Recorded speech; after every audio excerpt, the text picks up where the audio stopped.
Alright everybody, today's episode will be covering the Blue Switch Palace, but before we do that, I gotta cover something I missed in a previous episode. Standing on a destroyed castle and holding the L and R buttons will let you actually go back in the castle. This is in the original Super Mario World. What the TKO team, the team of 2 people, that's a team, look it up. What they've done is they let you actually go through the castle after you destroyed it. Why jumping on a turtle destroys an entire castle? I don't know. Maybe it's a low-bearing boss, maybe it's full of C4. Maybe Mario just really hates buildings and destroyed it, and there's some minigame we never got to play. Or maybe Mario just really wants to be the turtle's head. He wants to be the head of a statue that's a turtle, TKO, covering all the basics, everything you need to do in your real life, and in all your dreams. Anyways, castle destroyed. Really cool touch. They knocked over all the pillars, the whole layout screwed up, chandeliers on the ground, thwomp stuck in the floor, pictures destroyed. But the main reason you want to come back here, besides see how cool that is that there's a secret in every castle, which you can walk out of for some stupid reason, because I'm brilliant. You collect all these coins, and there's always a star piece there, and there's a toad you can talk to for some random reason. Another thing is, if you really want to play the original level, the original castle again, I don't know why, maybe you just want to post a faster time for all those TKO hot hit scoreboards on the internet, you can just go through this door, and we're back to the original castle. I don't know, like maybe you missed all the red coins. It's the only reason I can think of you'd want to do that. Makes sense anyways. Moving on, we're going back to the Blue Switch Palace, which, like I said last video, is the hardest level in the game. And the reason for that is because it's a freaking pipe maze! Why? Why make it a pipe maze? See, now it doesn't seem so bad until you see this freaking map! Look how stupidly huge this level is! I hate pipe mazes. I think they're a dumb idea when they're this big, but I mean, just look! Ugh. Okay, now, while I may freak out over the fact it's a pipe maze, they did at least do one clever thing here. There is a trick to actually find the correct way around here. And you might not notice it in how fast I'm going here, but there's a lot of greenery around the map, like the little weeds and stuff like that, and they're color-coded. The trick to the level is you have to find the path that actually has the same color as the pipe, grass on it, and then you can get through it fairly easily. Then we get to this little puzzle here. Puzzle's kind of clever. It's a water level. Basically, there's 4 different pipes, maybe 5, and each one you go in raises or lowers the water level. You have to get that yellow P-switch you just saw here, and we have to get to that yellow pipe. That's the way out. So if you swim around, you can see there's a normal P-switch we need, and we're going to go in this pipe first. So now the water's up to the level as that pipe was, and all the boxes have moved around, so it's a little trickier to get around now. It's not as easy because you have to pay attention to the switches as well. The green and red switches will actually block walls and keep you from getting to certain areas. Like I couldn't go to the right if I didn't have that green switch hit, or if I had that green switch hit. Now this is the highest level the water can go, and this is tricky. Problem is, if you're a guy like me, you like to dick around a little with the stages and find little shortcuts. So you're supposed to hit that switch, but what happens if you just go through the wall? I completely glitched out the level. You're not actually supposed to do this. But doing that makes it go a lot faster, lets you easily get the star, and just basically skip over the second half of the puzzle. So I know that's not how the puzzle was supposed to be solved, but that's how I did it. Because I really didn't want to do the rest of it anymore. Now, I suppose that's kind of a mean thing to do, so here's the actual solution. Once you hit that switch, you have to turn it green, set the water back to the lowest level, then you can go over and get the P-switch. The P-switch has to hit those blocks right there, and that's how you get to the yellow P-switch, which lets you go actually leave the level. Okay, I'm just going to do it here for you now. Bam, blam. Thank you, ma'am.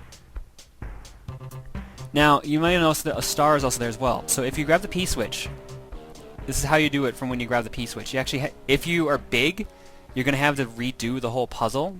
But if you're small, you can do this and still solve the puzzle. Set the water to there, go over, grab the star, and if you're small, you can swim over there and grab the P-switch. Back to the actual maze, they just give you a vague hint. The problem with this level I have, like, pipe mazes, like I said, I don't like them when they're huge. Small ones like this where it actually shows you where to go is kind of clever, but the problem is figuring out the trick. It actually took me a while to figure out what the trick was, and I think a lot of people who have done the Let's Plays, the little follow-alongs as well, have also had that problem. you kind of feel like an idiot once you actually figure out what it is, and I was like, oh, how did I not figure this out sooner? But there you go. That was the hardest level, done in about 5 minutes, 7 minutes in real time.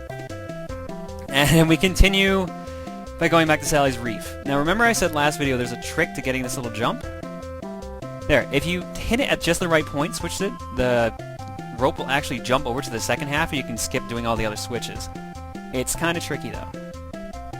Now, the reason I got this yellow shell is, like I explained last video, there's a P-switch here. Hitting this P-switch brings up a yellow P-switch, which apparently is the white P-switch in the normal Mario. So, turns them all into coins, brings it to a little secret room. Lots of blue coins here, and, of course, the next star piece. Now, we'll finish the level because, you know, respectful to design. I still don't like water levels. I'm just going to go throw that out there, and I said it numerous times. They look great.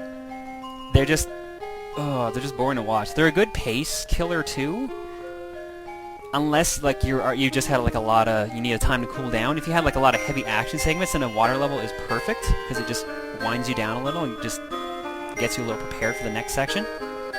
It's just the pacing in this doesn't really work because you had like, I wouldn't really call the last little areas action-packed. It's more like, oh, I'm just gonna jump around on some bazooka bills, bullet bills.